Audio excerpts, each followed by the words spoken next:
A letter to Gen X from God. Dear humanity, I need to vent. You remember them latchkey years?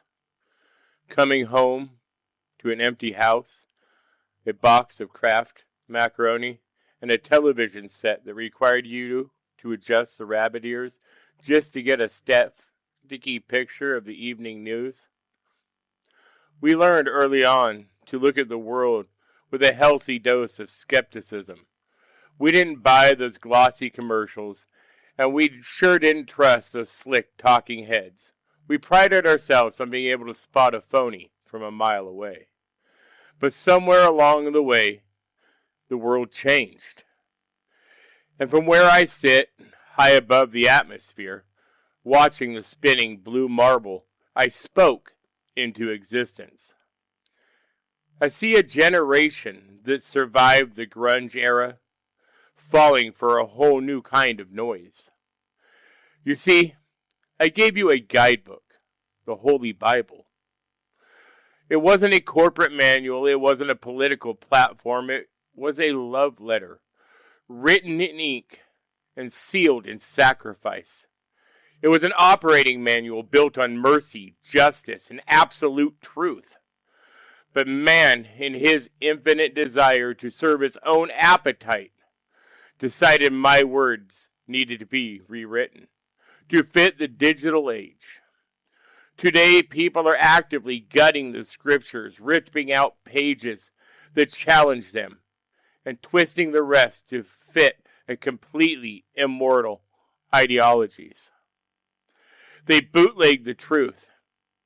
They reject me entirely, so they can justify their own immoral desires.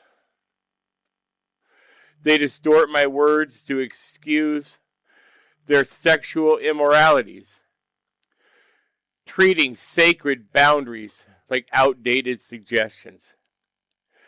And, worse yet, they rewrite the very value of life itself to defend the murder of the unborn, sacrificing the innocent on the altar of political convenience.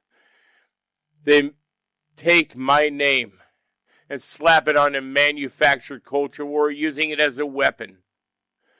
They log on every morning ready to worship at the shrine of the algorithm, letting talking points dictate how they treat their neighbors. They have made an idol out of being right, completely forgetting what it is to be righteous. They have traded an anchor for a curated timeline. They think they are fighting for freedom, but when anybody dares to stand up and speak the unfiltered truth, the world strikes back with violence. Look no further than Utah, where a young man named Charlie Cook stood on a campus courtyard, refusing to compromise my words for the convenience of modern culture.